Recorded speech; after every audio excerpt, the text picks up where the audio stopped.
Mainit na balita ngayong tanghali. Philippine National Police tiniyak ang seguridad para sa Traslasyon 2025. Presyo ng kamatis sa ilang pamilihan sa Metro Manila pumalo na ng mahigit sa 200 pesos ang kada kilo. Pagbebenta ng 35 hanggang 36 pesos per kilo ng sulit rice, planong simulan ng Department of Agriculture sa susunod na linggo. Piso kada litron dagdag sa presyo ng langis ipatutupad bukas. Mas mahigpit na patakaran sa ayuda sa Kapos ang Kita program ipatutupad ng DSWD. At COMELEC servers sumasailalim sa audit ng International Certifying Body bilang paghahanda sa nalalapit na eleksyon ngayong taon.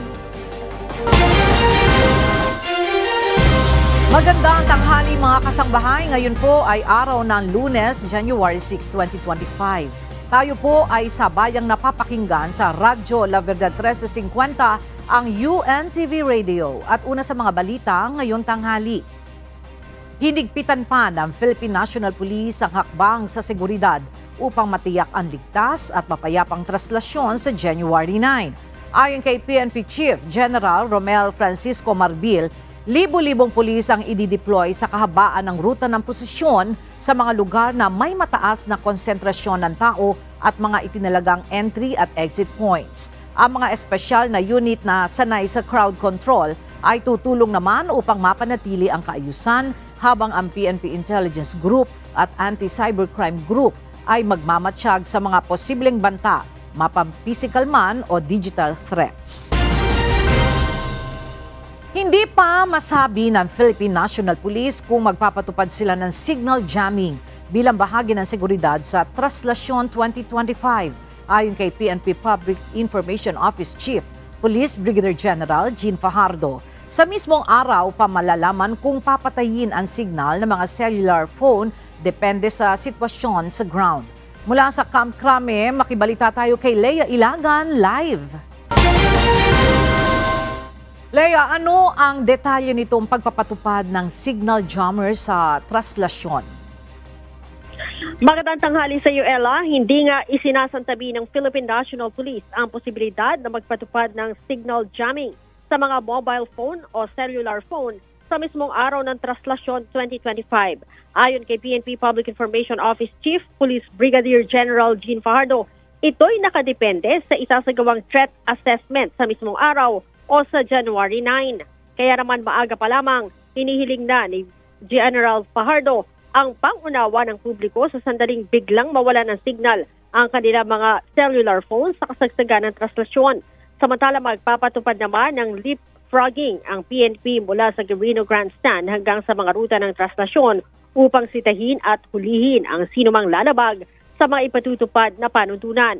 Magpapatupad din ng gun ban simula sa January 8 hanggang January 11, habang ang liquor ban naman ay magsisimula sa January 8 hanggang January 10.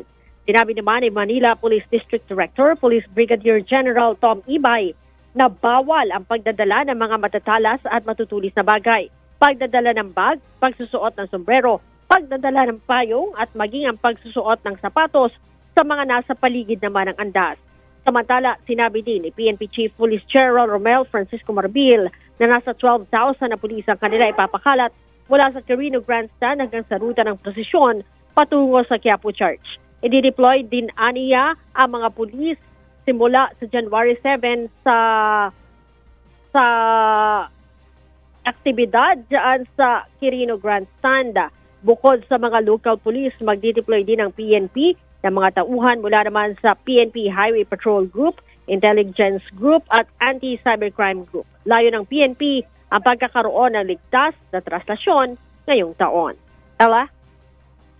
Alright, maraming salamat, Lea Ilagan. Makakatanggap na ng 500 pesos na aumento sa sahod kada buwan ang mga kasambahay sa National Capital Region o NCR. Simula January 4, epektibo na ang salary adjustments ng mga ito batay sa bagong wage order na inaprubahan ng Regional Tripartite Wages and Productivity Board. Mula 6,500 na buwan ang sahod, magiging 7,000 na ito o may dagdag na 500 per month. Maliban sa Metro Manila, una nang nagtaas ng sahod ang DOLE sa mga kasambahay sa Regions 1, 2, 6, 8, 10, Mimaropa, Caraga at Cordillera mula 500 pesos hanggang 1,100 per month. Ang aumento sa sahod ay batay sa umiiral na wage rate sa mga pribadong sektor sa bawat rehiyon. Maaari naman dumulog sa tanggapan ng DOLE ang mga kasambahay na hindi makatatanggap ng aumento sa kanilang sahod o iba pang mga benepisyo tulad ng SSS, PhilHealth, Pag-ibig, 13-month pay at incentives. Yung sa NCR po, yung 500 pesos, nailabas po ang wage order nung nakaraang taon, nung December. At ito po ay magiging epektibo ngayong January 4 sa halaga pong 500 pesos. Pwede po nilang ikaso ng ating mga kasambahay o kasuhan yung mga amo ay yung non-payment ng minimum wage rate. Usually po ang complaint po nila ay underpayment of wages. Pwede po silang pumunta sa aming mga tanggapan. Binawasan ng National Human Settlements Board o NHSB sa 2.3% ang maximum na pagtaas ng upa para sa mga residential units na may buwanang renta na 10,000 pesos pababa simula January 1, 2025.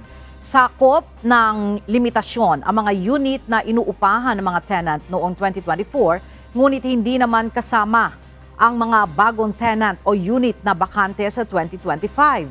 Ang mga lalabag sa patakaran ay maaaring pagmultahin ng hanggang 50,000 pesos o makulong ng hanggang 6 na buwan. Nanawagan ngayon sa Malacanang si dating Social Security System President at CEO Rolando Macasaet na ipagpaliban muna sana ang pagpapatupad ng dagdag kontribusyon sa SSS. Sa isang pahayag, umapela si Macasaet na isa na ngayong kinatawan ng SSS-GSIS Pensionado Party List na sana ay hilingin ng Malacanang sa SSS Board ang pansamantalang suspensyon ng dagdag kontribusyon. Anya, ang pagsususpinde o ang pautay-utay na implementasyon ng dagdag kontribusyon ay makatutulong upang maibsan ang financial burden ng mga miyembro ng SSS na hindi makakaapekto sa pondo ng ahensya. Sa ngayon ay wala pang tugon dito ang Malacanang. Bad news para sa mga motorista. Magpapatupad ng pisong dagdag sa presyo ang mga kumpanya ng langis bukas, araw ng Martes, January 7. Base sa anunsyo ng mga oil company, tataas ng piso at 40 sentimos ang dagdag sa presyo ng kada litro ng diesel, habang piso naman kada litro ang patong sa presyo ng gasolina at kerosene. Nauna nang sinabi ng Department of Energy na ang panibagong oil price hike ay bunsod ng pagbabawas sa produksyon ng OPEC countries, gayon din ang tumataas na demand ng langis sa Europa. Iniulat ng Land Transportation Office o LTO na aabot sa 984 na mga driver's license ang kanilang nakansela sa taong 2024, bunsod ng iba't ibang paglabag gaya na lamang ng pagmamaneho ng nakainom ng alak. Sa isang pahayag, sinabi ng LTO na kabilang sa mga binawian ng lisensya sa pagmamaneho ang ilang motorista na nag-viral noong nakaraang taon. Kasama na rito ang mga inireport ng netizens, gayon din ang kanilang mga na-monitor. Ipiniliwanag naman ni LTO Chief Assistant Secretary Vigor Mendoza II na ang lahat ng ito ay dumaan sa tamang proseso at bahagi ito ng pagpapatupad ng disiplina at road safety sa mga motorista. Plano ng Department of Agriculture na simulan na sa susunod na linggo ang pagbebenta ng sulit rice sa mga Kadiwa store. Sa isang panayam, sinabi ni Agriculture Secretary Francisco Chu Laurel Jr. na nakapagsagawa na sila ng trial run nito sa dalawang area sa Metro Manila upang ma-assess ang pagtanggap dito ng mga consumer. Nauna nang sinabi ng DA na ang sulit rice ay ibebenta sa halagang 35 hanggang 36 pesos ang kada kilo. Nagtaas ang presyo ng ilang mga gulay sa mga pangunahing palengke sa Metro Manila. Kabilang na dito ang presyo ng kamatis dahil umano sa kakaunting supply. Mula sa Kamuning Market sa Quezon City, makibalita tayo kay Ivan Alvarez live. Ivan, magkano na ba ang presyo ng kamatis ngayon sa mga palengke? Magandang tanghali sa iyo, Ella. Nitong mga nakaraang araw, nagulat ang ating mga mamimili dahil pumalo sa 350 pesos per kilo ang bentahan ng kamatis na pangunahing rekado sa mga lutuin. Ngunit ngayong araw, sa pag-iikot natin sa tatlong pangunahing pamilihan dito sa Quezon City, naglalaro sa 200 hanggang 260 pesos per kilo ang presyo nito. Pero ayon sa mga magtitinda at mamimili, bumaba man ang presyo ay mahal pa rin ito kung tutuusin.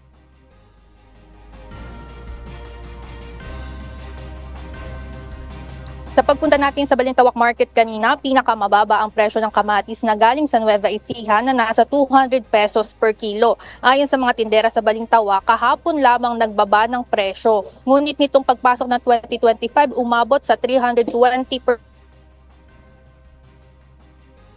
mababa rin ang presyo ng Balintawak dahil dito anya ang bagsakan ng mga gulay mula sa iba't ibang mga probinsya, partikular na sa Northern Luzon. Pagdating naman sa Nepa Qmar, 260 pesos per kilo ang presyo ng kamatis na galing naman sa Nueva Vizcaya. 320 pesos per kilo rin ito noong nakaraang linggo. Ayon sa mga magtitinda, nababa rin ang presyo ng kamatis kung saan ito galing at kung ano ang quality. Ang paninda ni Aling Norma na kamatis, binibenta niya ng tig 1/4 na nagkakahalaga ng 70 pesos. Ang bigat na ito katumbas lamang ng 5 piraso. Pagdating naman dito sa Kamuning Market, 10 piso lamang ang diferensya dahil ang benta dito ni Mang Randy, 250 pesos per kilo naman. Nagsimulaan niyang maramdaman ang pagtaas ng presyo ng kamatis at iba pang mga gulay noong kalagitnaan ng December 2024 hanggang unang linggo ng January 2025. Ayon sa mga magtitinda, kahit bumaba ang presyo ng kamatis simula kahapon, mataas pa rin ito dahil pangkaraniwang nasa 80 pesos lamang ang bentahan nila ng naturang gulay.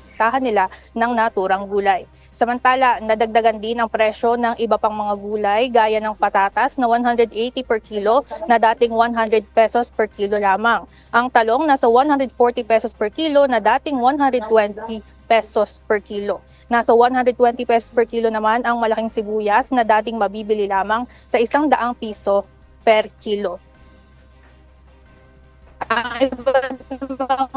Dating 220 per kilo ay 180 pesos na lamang ngayon. 200 pesos per kilo naman ang siling haba na dating pumapalo ng 300 to 400 pesos per kilo. Ang bell pepper na umabot nitong nakaraan ng 1,000 per kilo ay bumaba na sa 600 pesos per kilo. Ella, inaasahan naman ng mga magtitinda na magpapatuloy ang pagbaba ng presyo ng kamatis at ilan pang mga pangunahing bilihin dito sa pamilihan sa Metro Manila. Samantala, inaasahan din natin ang tugon ng Department of Agriculture o DA patungkol dito sa naturang kasalukuyang presyo ng mga gulay dito sa Metro Manila. Wala dito sa Kamuning Market, sa inyo dyan, Ella. Alright, maraming salamat, Ivan Alvarez. Samantala, umabot na sa mahigit 800 ang kabuuan bilang ng kaso ng mga biktima ng paputok. Ayon sa tala ng Department of Health kahapon, 37% itong mas mataas kumpara sa naitala sa kaparehong araw noong nakaraang taon. Ang detalye sa report ni Jed Naresina. Tigil na ang pagpapaputok. Ito ang mariing panawagan ng Department of Health kasabay ng patuloy na pagtaas ng bilang ng mga naging biktima ng paputok base sa datos na kanilang nakakalap sa 62 Sentinel sites na kanilang binabantayan.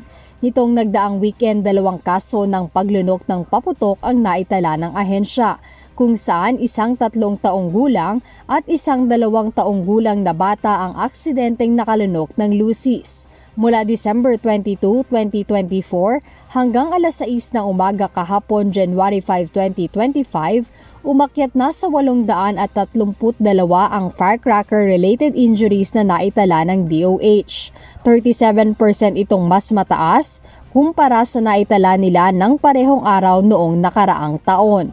Samantala naitala rin ng DOH ang unang kumpirmadong kaso ng tinamaan ng ligaw na bala, kung saan isang 19 na taong gulang na lalaki mula Davao del Norte ang nasawi.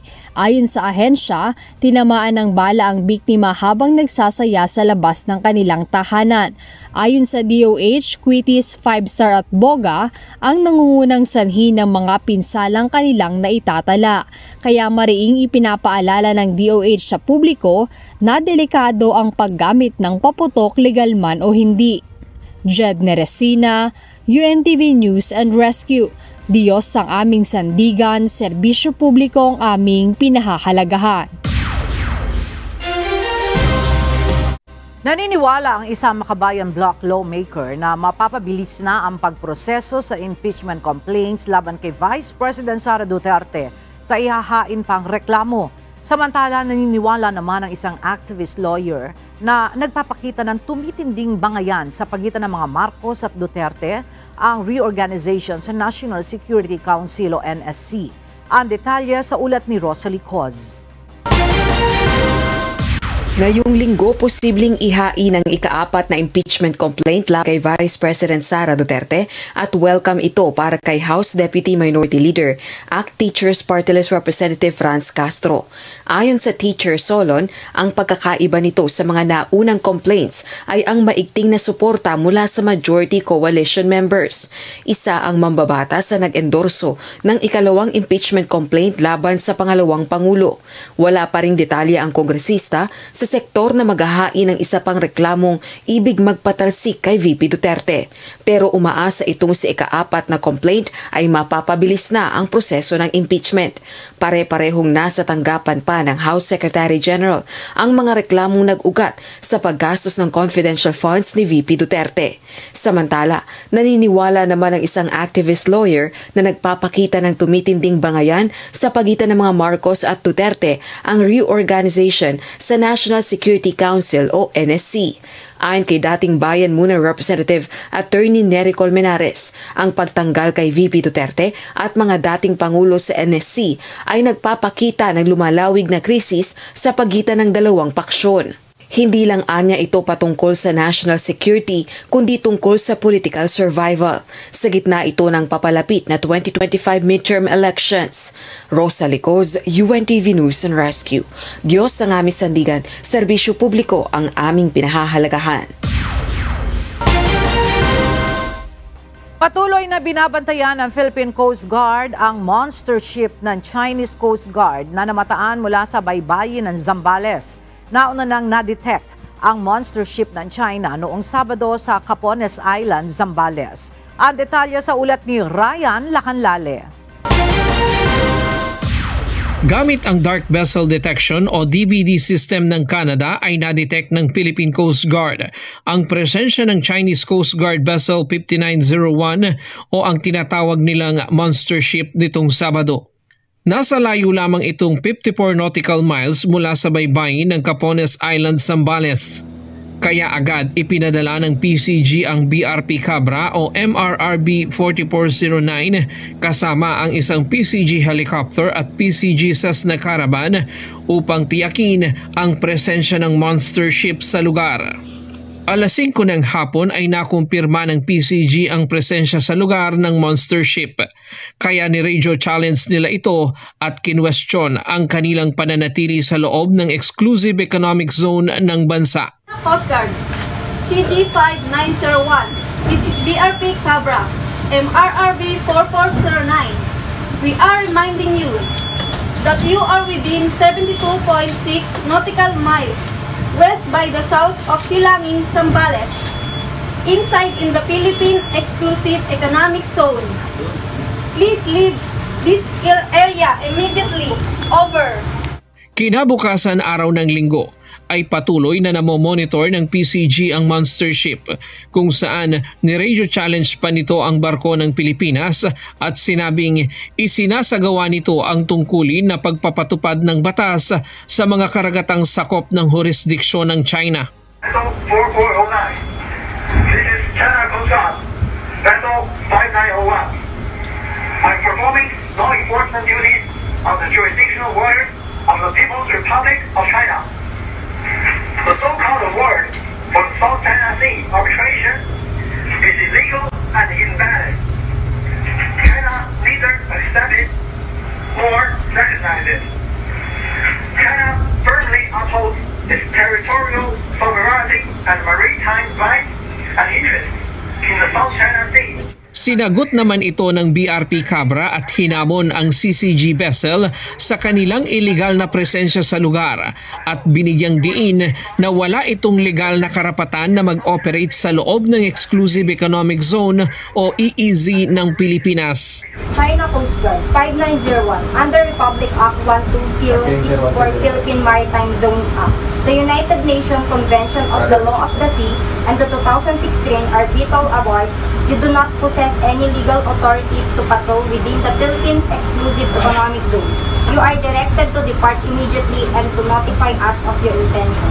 Ayon sa PCG, patuloy silang magsasagawa ng maingat at angkop na hakbang upang hamunin ang iligal na presensya ng China hanggang itigil nito ang paglabag sa karapatan ng Pilipinas. At sa kabila ng hamong ito, patuloy nilang prioridad ang kapakanan at kaligtasan ng ating mga kababayang mangingisda. Ryan Lacanlale, UNTV News and Rescue. Diyos ang aming sandigan, serbisyo publiko ang aming pinahahalagahan. Iimbestigahan na rin ng Senado ang umano'y Chinese submarine drone na natagpuan sa Masbate noong nakaraang linggo. Inihayag ni Senador Francis Tolentino na maghahain siya ng resolusyon sa mataas na kapulungan ng Kongreso para sa pagsasagawa nito. Ito ay sa gitna ng isinasagawa na ring investigasyon ng Naval Intelligence kaugnay ng naturang submarine drone.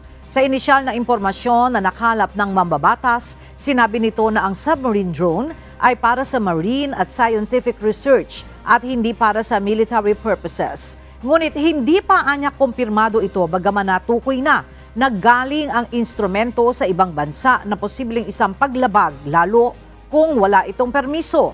Nais alamin ni Senador Tolentino kung unang beses itong nangyari at kung ito ay military grade na submarine drone, saan talaga ito galing at kung gaano na ito katagal sa ilalim ng dagat. Target ng Senador na i-file ang Senate resolution sa oras na mag-resume ang kanilang sesyon mula sa break. Sisimula na mamayang hapon ang pag-iimprenta ng mga gagamiting balota para sa 2025 midterm at Bangsamoro parliamentary elections. Nasa 73 million ballots ang kailangan maimprenta sa loob ng mahigit 2 buwan. Ang detalye sa report ni Dante Amento. Tuloy na mamayang hapon ang pagsisimula ng pag-iimprenta ng opisyal na mga balotang gagamitin sa May 12, 2025 elections. Ayon sa Commission on Elections o COMELEC, 73 million ang kailangang maimprenta sa pamamagitan ng National Printing Office o NPO. Paliwanag ni Chairman George Erwin Garcia, kaunti na lamang ang panahon na mayroon sila kaya hindi na dapat ito maaantala. Dire-diretso po ang pag-iimprenta ng balota mula sa Monday, hapon, 1:00 hanggang April 14. Yun po yung estimate namin para sa 73 million na balota na gagamitin natin para sa election 2025. December 2024 pa sana isinagawa ang ballot printing, ngunit ipinagpaliban ito habang hinihintay na marisolba ang mga nakabinbing kaso sa COMELEC tulad ng nuisance cases at disqualification. Uunahin ang printing ng mga balota para sa overseas voting sa mga bansa na bawal gumamit ng internet para sa internet voting. Pagkatapos naman ay isusunod na natin ang mga balota ng Bangsamoro. 2 balota po yun, national and local, at syempre yung pangalawa ay yung para sa Bangsamoro parliamentary election natin. At may mga list of priorities po tayo ng pag-iimprenta ng balota. Samantala sa January 12, opisyal na ring papasok ang kapangyarihan ng COMELEC sa pagsisimula ng election period sa buong bansa. Dante Amento, UNTV, News and Rescue. Diyos ang aming sandigan, serbisyo publiko ang aming pinahahalagahan. Sumasa ilalim ngayon sa audit ng isang international certifying body mula sa Amerika ang mga server at data center ng Commission on Elections o COMELEC. Kabilang sa mga server na ito ang media server at ang nakalaan sa mga election watchdogs. Mula sa Makati City, nagbabalik si Dante Amento live. Dante, ano-ano ba ang partikular na dapat makita o lumabas mula sa audit na yan sa mga server ng COMELEC? Magandang tanghali, Ella. Lahat ng server at data server nga ng Commission on Elections o COMELEC ay kailangan sumailalim sa audit. Ito ay para matiyak kung nasusunod ng provider nito ang lahat ng technical specifications at functionality na itinakda ng komisyon. Ito ay bahagi ng international certification process. Kapag hindi nasusunod, Ella, ng provider ang specifications ng COMELEC, hindi mabibigyan ng certification.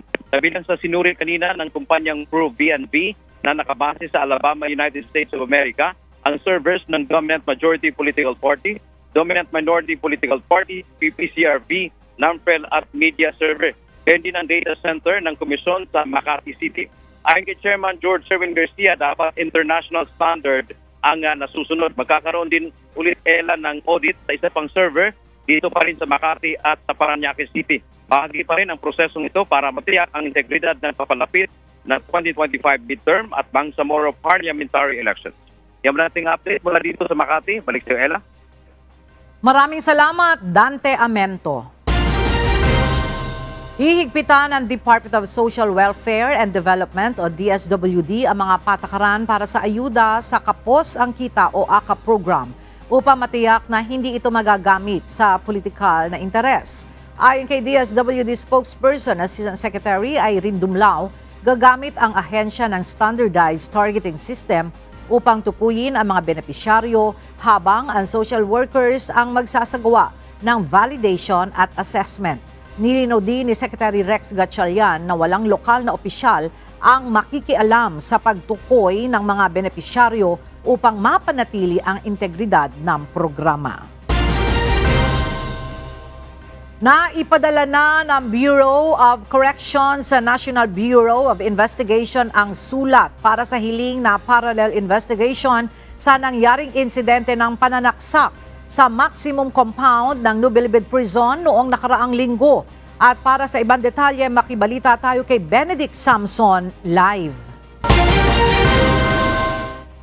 Benedict, may tugon na ba ang NBI patungkol sa hiling na ito ng Bucor? Magandang tanghali, Ella. Tiniyak nga ng National Bureau of Investigation na makikipagtulungan sila sa Bureau of Corrections para nga sa gagawing parallel investigation patungkol sa nangyaring stabbing incident sa maximum compound ng New Bilibid Prison noong January 2.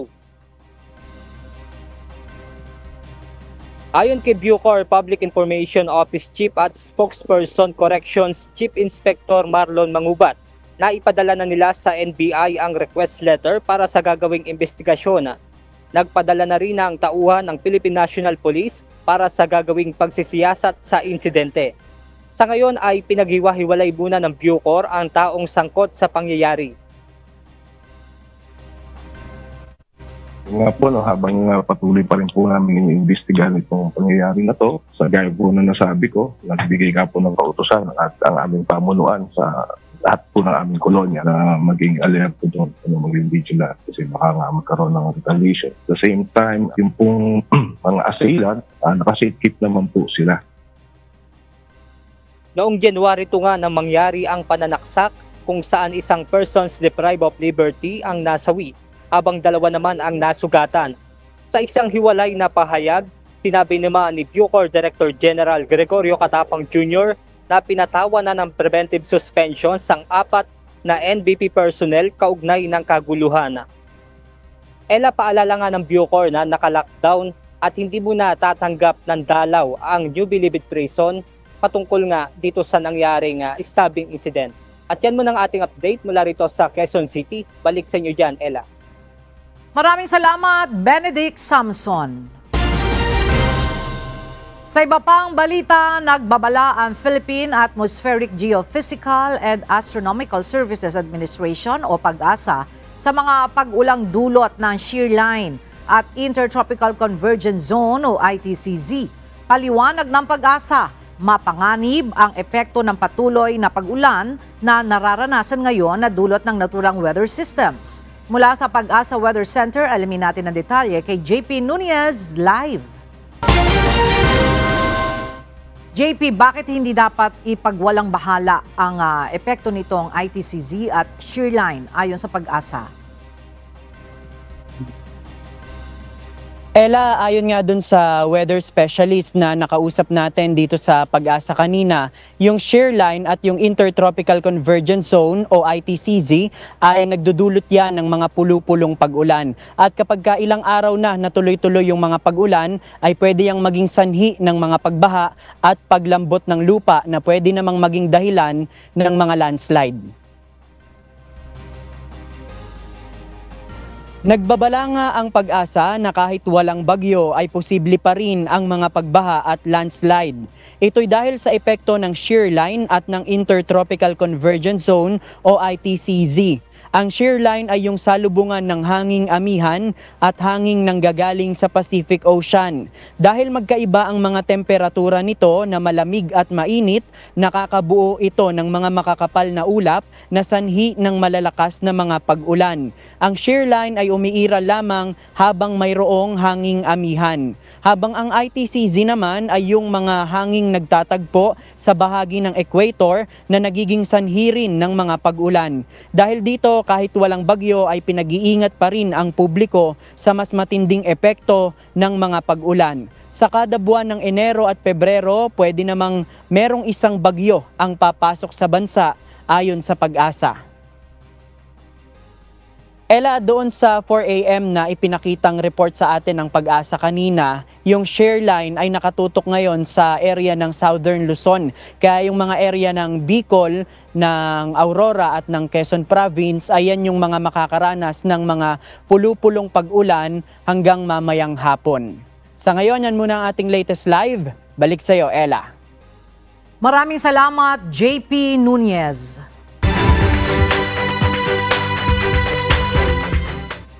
Sa halos isang buwang pananatili sa evacuation centers, ilang evacuee na naapektuhan ng pagsabog ng Bulkang Kanlaon ang nagkakasakit na. Lagnat at acute respiratory infection ang mga sakit na kadalasang iniinda ng mga inilikas. Ang detalye sa ulat ni Gladys Toabi.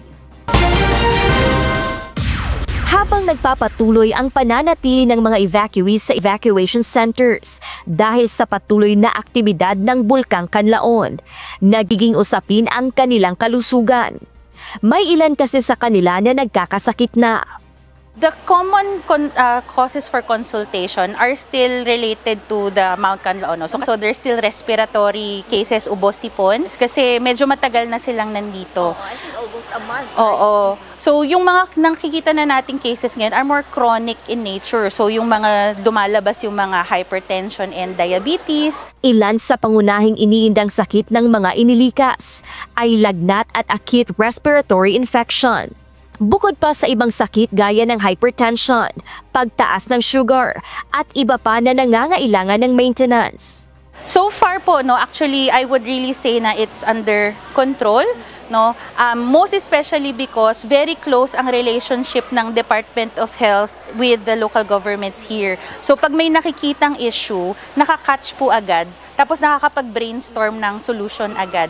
Dahil posible pang magtagal ang mga evacuees sa mga evacuation center, pinaghahandaan ng Department of Health ang gagawing long-term solutions. Lalo't tinitingnan nila ang iba pang health issues na pwedeng mangyari, gaya ng reproductive health, violence issues, at non-communicable disease.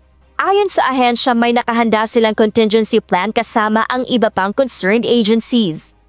Bilang paghahanda sakaling dumami pa ang mga evacuee, naka-preposition na ang mga face mask, inihahanda na rin ang mga hygiene kit, at nagpuprocure na ng mga gamot na magagamit.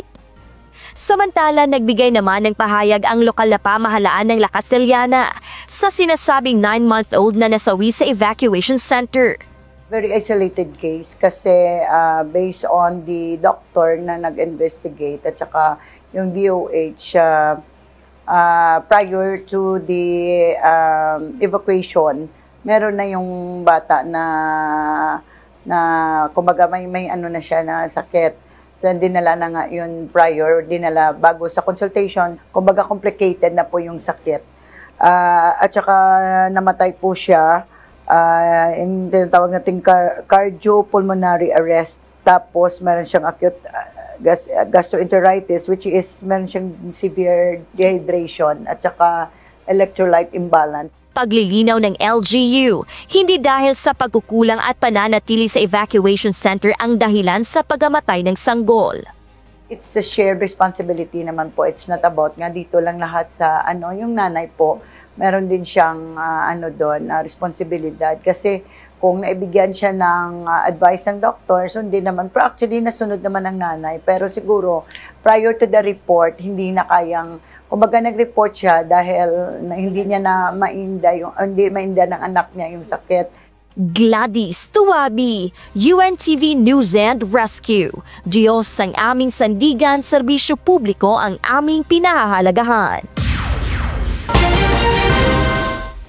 Balik face-to-face classes na ang mga mag-aaral sa ilang paaralan sa La Carlota City na hindi na ginagamit bilang evacuation center ng mga nagsilikas dahil sa pag-aalboruto ng Mount Canlaon.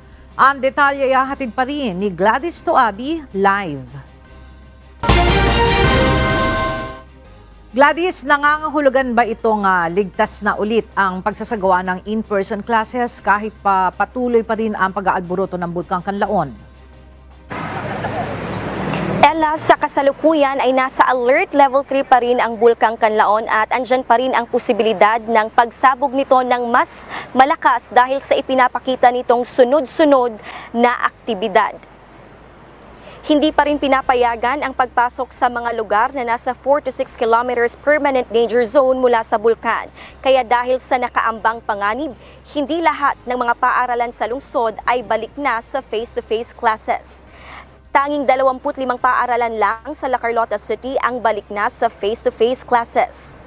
Ito ang mga paaralan na nasa labas ng 6-kilometer PDZ ng bulkan at hindi ginagamit bilang evacuation center. Alinsunod ito sa ginawang consultation ng local school board ng lungsod. Pagtitiyak naman ng lokal na pamahalaan, bagaman balik na sa face-to-face classes ang mga paaralang ito, ipatutupad ang mahigpit na monitoring system gaya ng regular na pagsisiguro o pagsasagawa ng routine inspection sa kahandaan ng mga paaralan. Pagkakaroon ng stakeholder feedback tungkol sa mga hinaing at pangangailangan ng mga guro at estudyante, ang performance evaluation sa mga paaralan at pagtukoy sa mga gagawing adjustment at improvement upang hindi maisaalang-alang ang kaligtasan ng mga estudyante at guro, lalo na sa panganib mula sa Bulkang Canlaon. Samantala, tuloy-tuloy pa rin ang aktibidad ng bulkan. Ilang mga larawan nga ang makikita natin sa social media na kuha ng mga residenteng nakatira malapit sa bulkan na nagpapakita ng pagiging unrest nito.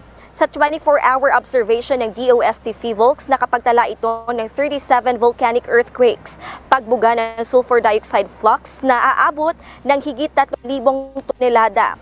At Ella, sa ngayon ay nananatili pa rin ang pamamaga ng Bulkang Canlaon, kaya andyan ang abiso ng lokal na pamahalaan at OCD na maging alerto ang bawat local government unit at maging ang mga residente. Ella? Maraming salamat, Gladys Tuabi. Magbabawas sa mga benepisyaryo ngayong taong 2025 ang Department of Labor and Employment sa ilalim ng tulong panghanap buhay para sa ating Disadvantaged o Displaced Workers Program o TUPAD sa Central Luzon, partikular na sa Bulacan. Mula sa Malolos, Bulacan, makibalita tayo kay Nestor Torres live. Nestor, bakit babawasan ng DOLE ang mga benepisyaryo ng TUPAD dyan sa Central Luzon? Ella, magandang tanghali. Dahil sa national level, bumaba nga yung pondo sa TUPAD program. Kaya inaasahan na nababawasan itong alokasyon o pondo lalo na sa mga nasasakupang mga rehiyon. Ipinagpauna na ng Department of Labor ngayong taong 2025 na magbabawas na ng mga benepisyaryo sa Tupad Program sa Central Luzon kasama na ang 7 probinsya sa riyon. Ayon kay Ethel Galpan, Bulacan Supervising Labor and Employment Officer, sa taong 2024, umabot sa 486 million ang pondo ng DOLE sa Tupad sa Bulacan. 84,282 individual dito ang naging benepisyaryo sa probinsya ng Bulacan. Pero katwiran anya ng DOLE, nabawasan ito dahil may proyekto na mas kailangang ponduhan ang pamahalaan kaya nabawasan ang para sa Tupad Program. Sa national level kasi, bumaba po yung pondo. So, that would mean na lahat po ng mga regional offices ay mababawasan po yung allocation, which could lead to lesser beneficiaries.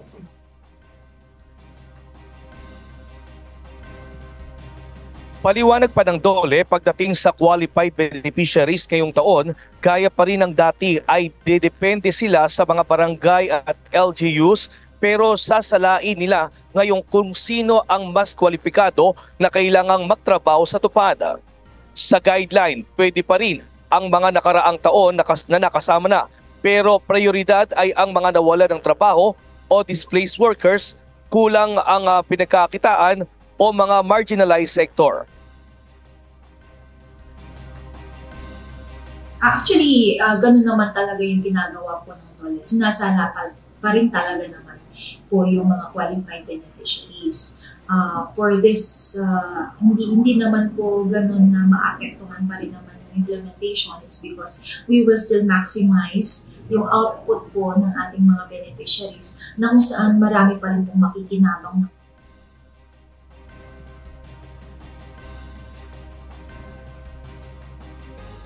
Ngayong 2025, kagaya ng dati, mas marami pa rin ang 10 days o 10 araw ang pasok sa tupad at may sweldo na minimum wage na nasa 500 pesos. Kabilang pa rin sa kanilang mga tatrabahuhin gaya ng pagtatanim, paglilinis ng kanal at kalsada at kasama sa mga local development plan ng DOLE.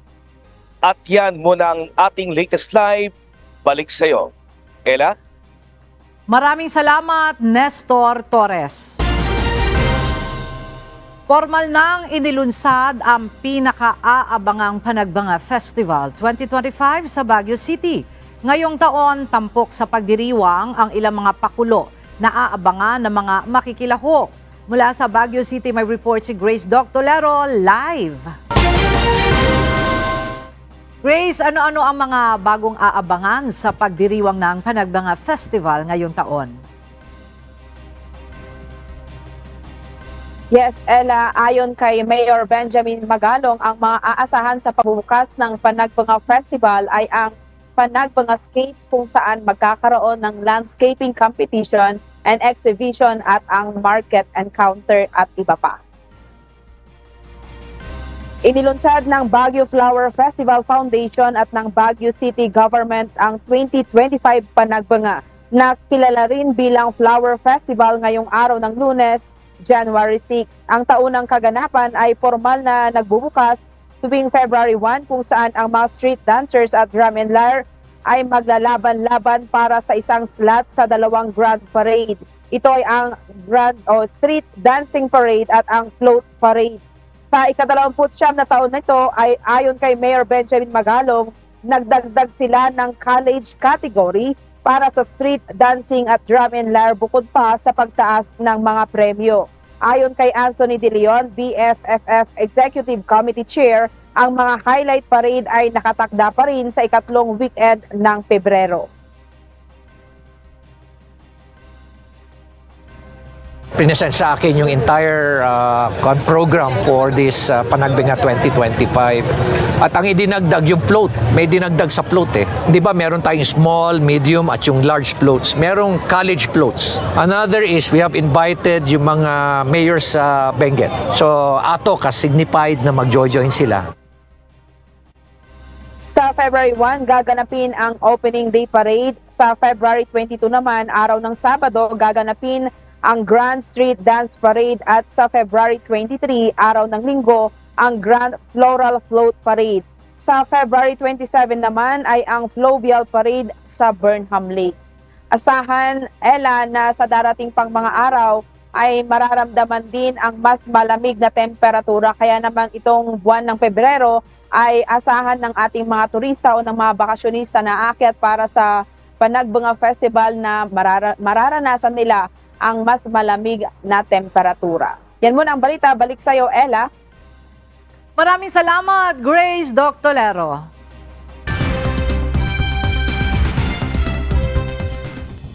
Mayroon na lamang kulang 24 oras sa mga otoridad ng South Korea upang arestuhin ang suspendidong Pangulo na si Yoon Suk-yeol bago mag-expire ang kanilang warrant ngayong Lunes, January 6. Si Yoon na nananatili sa kanyang tirahan ay 3 beses nang tumanggi sa anumang investigasyon matapos na magkaroon ng komosyon sa unang attempt ng pag-aresto sa kanya. Sakaling maganap ang pag-aresto sa dating Pangulo, maaaring makulong si Yoon o maharap sa parusang kamatayan dahil sa pagdeklara ng martial law na nagdala ng pinakamalalang political crisis sa South Korea sa mga nakaraang dekada. Inaasahan ang malakas na winter storm sa Central America na magdudulot ng snow at ulan sa higit 60 milyong tao. Nasa ilalim ng blizzard warning ang higit 2.1 milyong tao sa karamihan ng Kansas at bahagi ng Missouri. Kasama na rin sa sakop ng babala noong linggo ang mga bahagi ng Northeast Kansas, Northwest Missouri at ang hilaga ng Missouri River. Babala ng mga otoridad, magiging delikado ang mga kalsada at asahan rin ang power outages. Nagdeklara na ng state of emergency ang mga gobernador ng iba't ibang estado habang ang mga residente ay pinapayuhang manatili sa bahay upang makaiwas sa disgrasya. Inilunsad ng Ukraine ang bagong opensiba laban sa Russian forces sa Kursk region ayon sa Ukrainian Presidential Office. Lumusob ang Ukraine gamit ang armored vehicles at electronic warfare systems laban sa Russian forces. Kinumpirma ng Russia ang sagupaan sa Sudsa District kabilang ang pagwasak sa ilang tangke ng Ukraine habang patuloy ang airstrikes at labanan. Ayon kay Zelensky, malaki ang casualty sa North Korean at Russian forces sa Makhnovka, batay rin sa ulap. Nagdudulot ang frost conditions ng pabor sa paggalaw ng Ukrainian forces.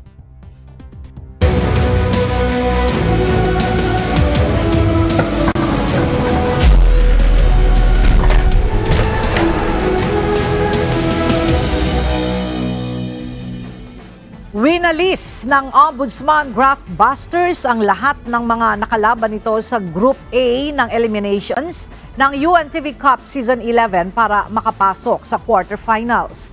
Nagwagi naman ang Judiciary Magis kontra sa BJMP Greyhounds.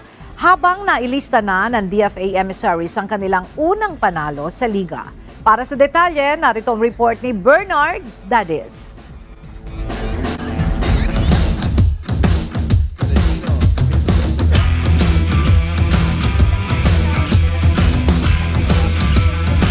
Back to hardcourt actions ang Liga ng Public Servants after ng long holiday break.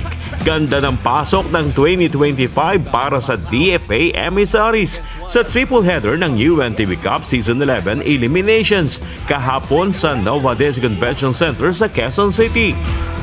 Naitala ng emissaries ang kanilang unang panalo laban sa PNP Responders sa exciting ball game na nagtapos sa final score na 85-78. Sa kabilaya na 9 na players lang ng DFA ang nakarating kontra sa complete lineup ng PNP Responders.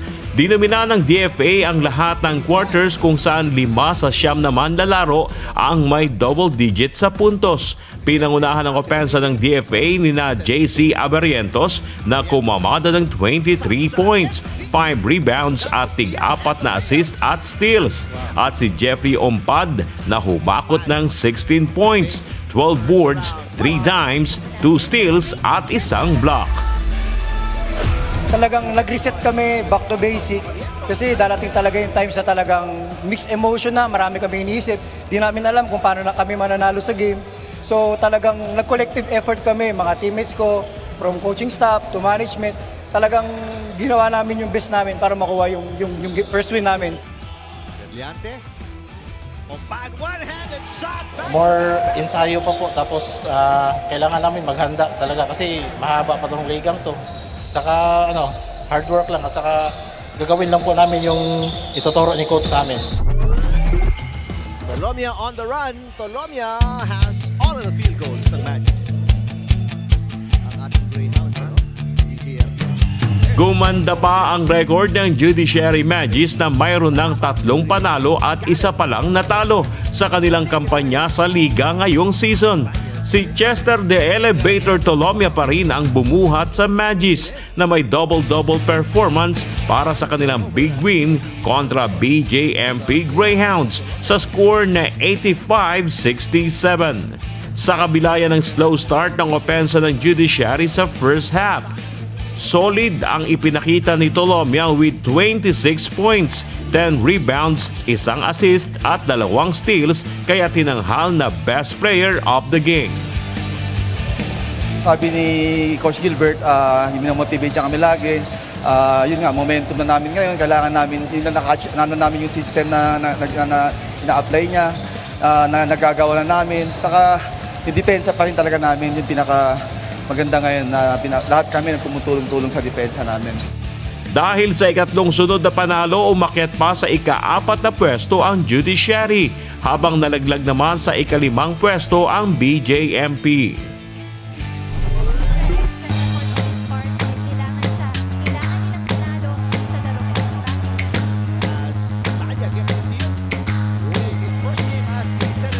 Samantala, siguradong pasok na sa quarterfinals ang Ombudsman Grappbusters matapos ang kanilang 6th straight win. Pero hindi yan naging madali dahil sa ipinamalas na bagsik ng Senate Defenders sa kanilang bakbakan. First quarter lamang ng 3 ang Ombudsman 2017. Second frame, rumatsyada ng 27-9 run ang Senado para agawin ang abante with Mark Bacabasco scoring 11 points for Defenders, 29-44. Entering second half, bumwelta naman ng 27-8 run ang Ombudsman para burahin ang 15 points advantage ng Senado at bawiin ang abante, 56-52, and of third canto. Last quarter, kumayod ang 10-2 run ang Senado after 4 minutes. Lamang na ng 4 na puntos ang Defenders, 58-62. Subalit unti-unti yan tinagpas ng Ombudsman na namuhunan sa mahigpit na depensa hanggang sa maubos ang oras, 78-72, panalo ang Grappbusters. Best player of the game sina Paul Ladja na kumamada ng 21 points, 7 rebounds, 8 assists at 5 steals. At si Israel de la Cruz na may 11 points at 10 rebounds. May konting pressure kasi down kami ng 50 nung second half. Pero naniwala talaga kami sa team namin, sa mga coaches. Talagang pinursige namin makuha yung ng third quarter para pagdating ng fourth. Kung sakali makuha namin lamang, andun na kami. Pare-parehas lang kami nagpa-practice Kaya kahit kanino hindi ako na-intimidate. Tsaka alam ko yung kalidad ng team namin. Kung gaano kami kahirap sa practice, gaano kami pinupush ng mga coaches namin. Kaya alam ko hanggang sa yung kapasidad ng team namin. Sana magtuloy-tuloy hanggang sa dulo. Dahil sa nasweep ng Ombudsman ng elimination sa Group A, waiting na lang sila sa makakalaban nila sa quarterfinals. Bernard Dadis, UNTV News and Rescue. Diyos ang aming sandigan, serbisyo publiko ang aming pinahalagahan.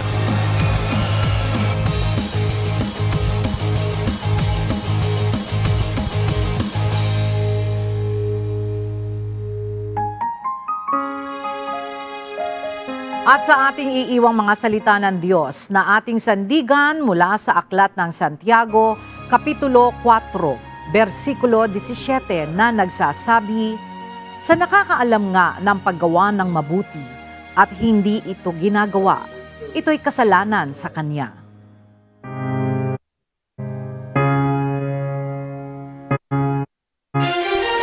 At yan ang mga balitang aming tinutukan at inaksyonan. Dahil sa aming pagbabalita, una, ang pagkalinga sa kapwa. UNTVC News may balita saan mampanig ng daigdig at dito sa UNTV. Diyos ang aming sandigan, serbisyo publiko ang aming pinahalagahan. Magandang tanghali at salamat sa Diyos.